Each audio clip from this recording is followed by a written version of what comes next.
Alrighty guys, real quick, I am now in the shop. Guys, this is a 2020. I don't even want to leave it running that long. Y'all see the check engine light on, warning lights galore, all kinds of stuff going on here.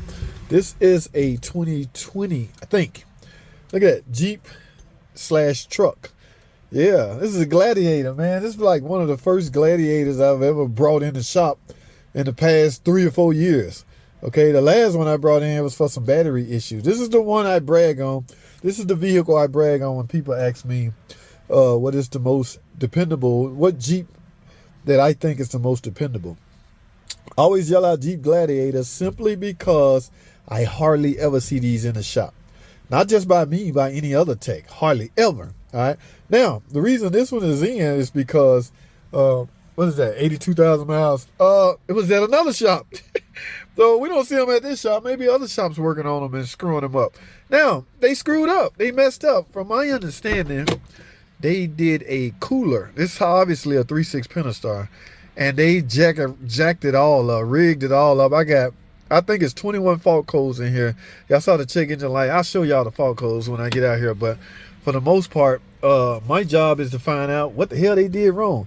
Now, guys, the Pentastar is a Pentastar, but on some models, it can be a little tricky moving stuff around. Remember, the Gen 3 Pentastar has a EGR cooler on it.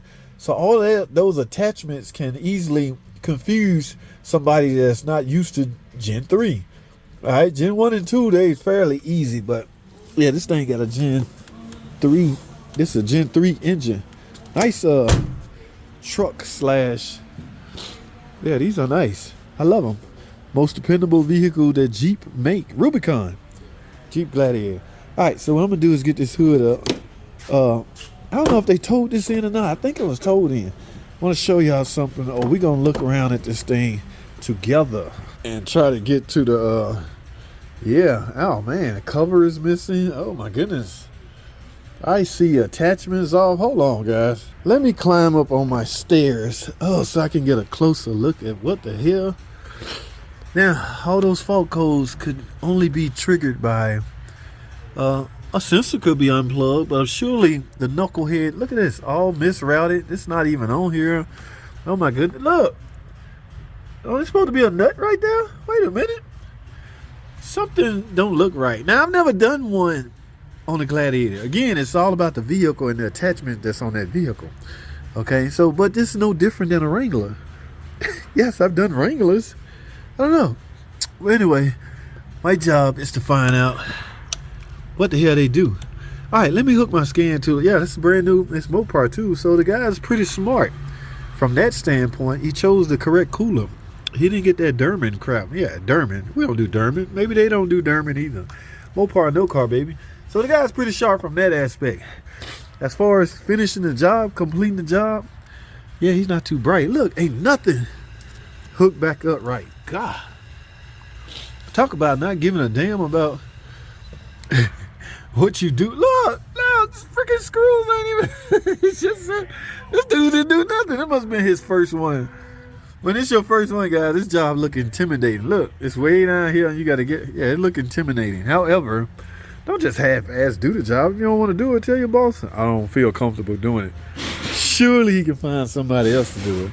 Because obviously this is the most popular job going right now. I hear people bragging, oh, I did about 4 of those every month.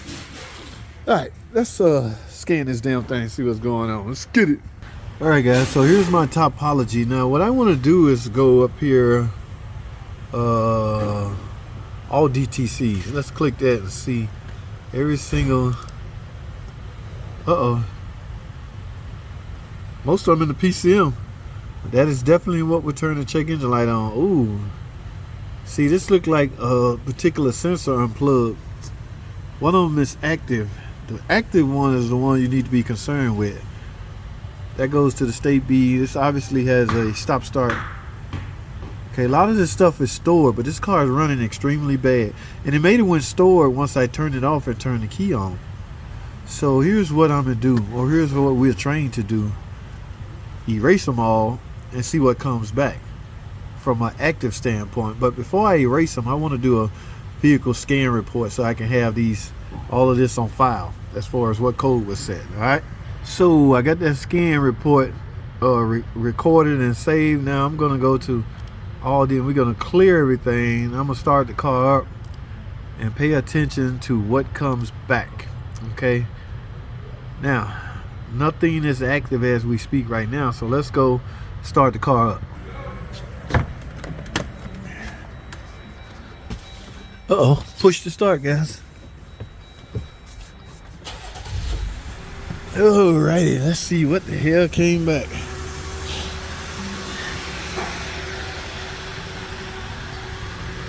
Uh-oh.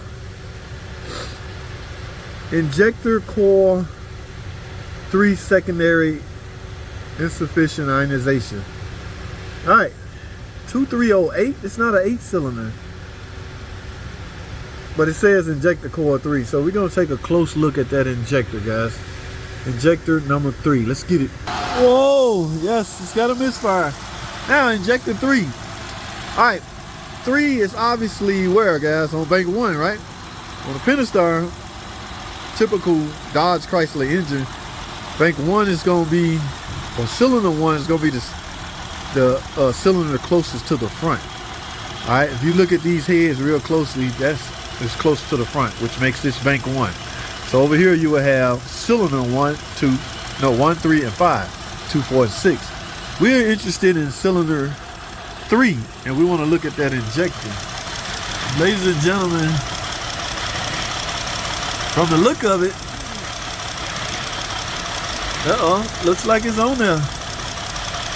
No, did it say coil or injector? I think it said coil. Let's take a look at this coil. Oh no! It's gonna be an easy one. Look at that. Yes! Oh no, guys, the clip part is missing. So it won't stay on there. That's what's going on. Ouch! This shit shocked me. The hell? Let me turn this damn thing off. Now that I see my problem area. Alright, yeah, guys. Okay, I got the little tab right here. That tab is what holds, or the tab on the connector supposed to lock down. So maybe he just didn't have it all the way on. Let's see. Ah, it just clicked. Damn. What a dummy. Now, before I condemn this as being fixed, I don't want to be responsible for all this. I mean, but it's easy enough to do. Like, I'm not a hardcore butthole, guys. Like, I don't want to see nobody get in trouble. In fact, I'm going to tighten this down. I'm going to put a screw over here. You know, this could be a kid that's trying to get into auto mode. Now, somebody needs to talk to him about, you know, his give a shitter. Look, that go there, but it won't stay for some reason. I think this go here. Yeah, somebody, like I do my helper all the time. He just got to care more. All right, little stuff like this wouldn't happen. I don't know what go here. I haven't done enough of these to know it by heart, but oh my goodness. So let me fire it up. Let me erase this code and see if it come back. All right, we're gonna clear. Now we have no codes. Where's my topology? Boom, look at all that blue. So obviously nothing is hardcore set right now. Nothing is active because I got blue everywhere. Now let's start it up and see if the code come right back. Let's get it.